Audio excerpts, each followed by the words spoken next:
Hi there, Dr. Nodsmith here, and I just wanted to record this blog that I wrote this morning. I was thinking a lot about some words that Gandhi said, Mahatma Gandhi, while he was alive in the 30s and 40s, helping India's fight for independence using Satyagraha, which is active nonviolence. And he called the people of the world to be the change that you wish to see in the world.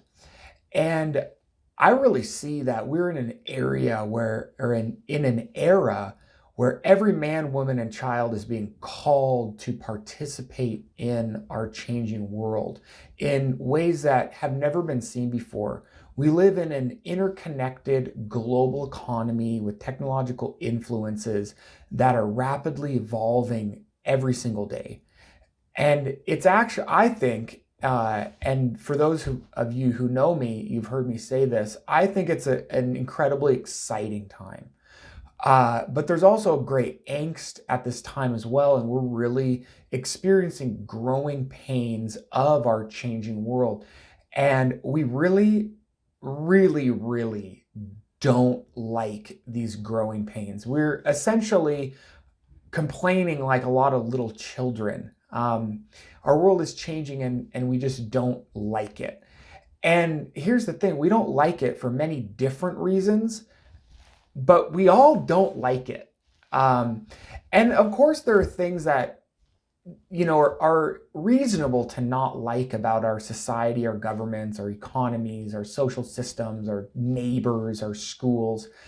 We all have individual opinions on what needs to change to make our world better.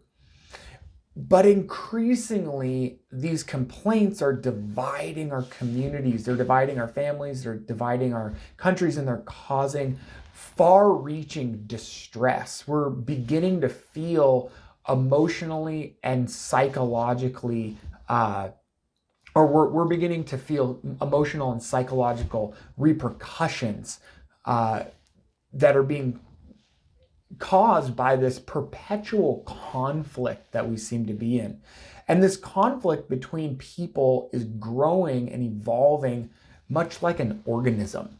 It just seems to be absolutely out of our control, largely due to the nature of social media, with feeds and news feeds and posts, which are emotionally triggering and wreaking havoc on our mental health just because of how constant they are within our daily lives.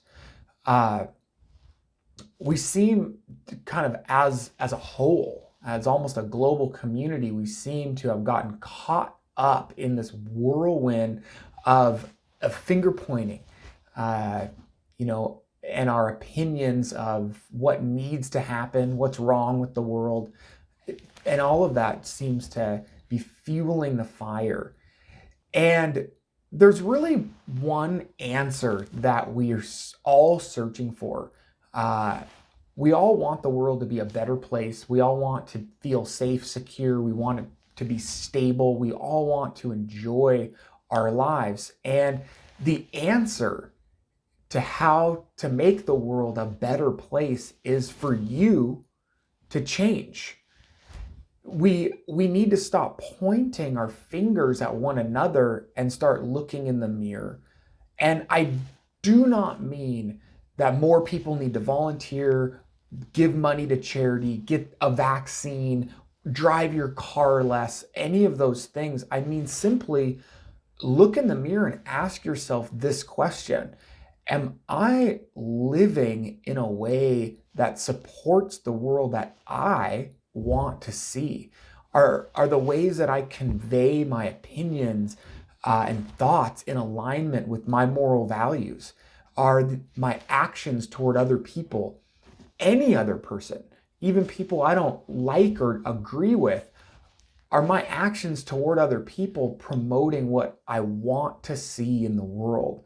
And are my daily activities congruent with who I want to be?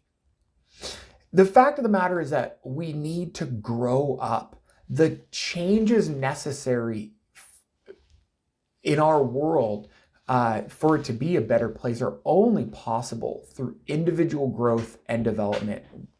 We need to learn how to be the people that this world would be inhabited by when it's better, right? We need to learn how to be the people in this world right now that we're living in, that a better world would be inhabited by. I think that we're being called right now to learn how to think better, act better, and relate to each other better. When we learn these things, our world will inherently change. You could continue to point your finger, or you could accept that we are living in this time and in this world together, and learn how to be part of the solution instead of part of this finger pointing problem.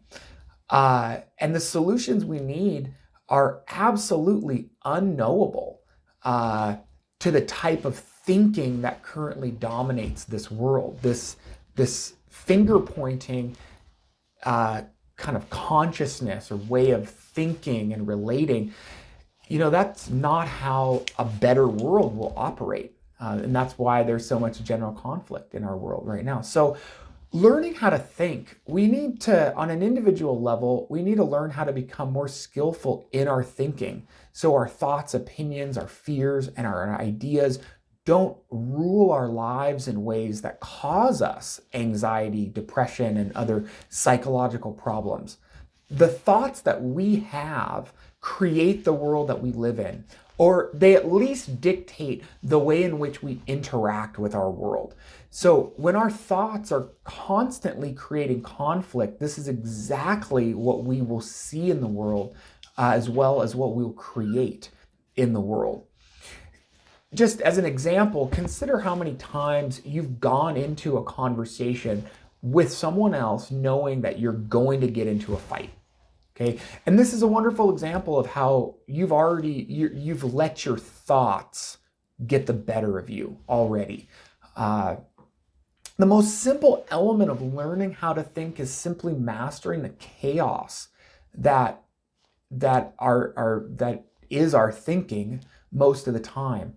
Most of us, myself included, have a mind that runs rampant all day long. It criticizes us, it shames us, and this chaotic mind also judges and shames virtually everything that we see throughout the day. If this is what, can you imagine a world that you want to live in being inhabited mostly by people who have this type of mental skill, right? I mean, that's not what a better world looks like. And you and I, right? We're responsible for this in our own lives. Learning how to take care of ourselves. A lot of us criticize our world based on how, taking care of things, like how we take care of the economy, how we take care of our planet. That's a huge thing that people are complaining about right now. How we are taken care of as consumers. How a city takes care of a road, right? These are common criticisms, but the real problem is how we individually take care of ourselves. We need to become more skillful in the ways that we act and take care of ourselves. How can we pretend to know what the world needs to do when we can't even make our bed in the morning?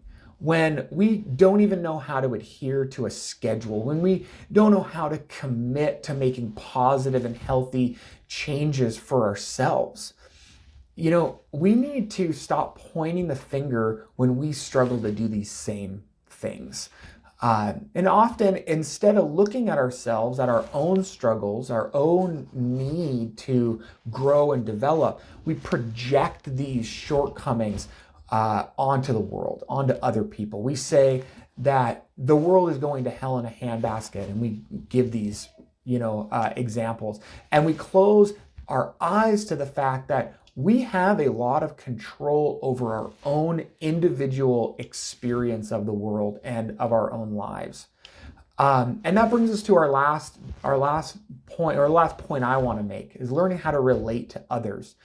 And this idea of looking into the mirror and asking yourself, what do your relationships look like? Are they supportive?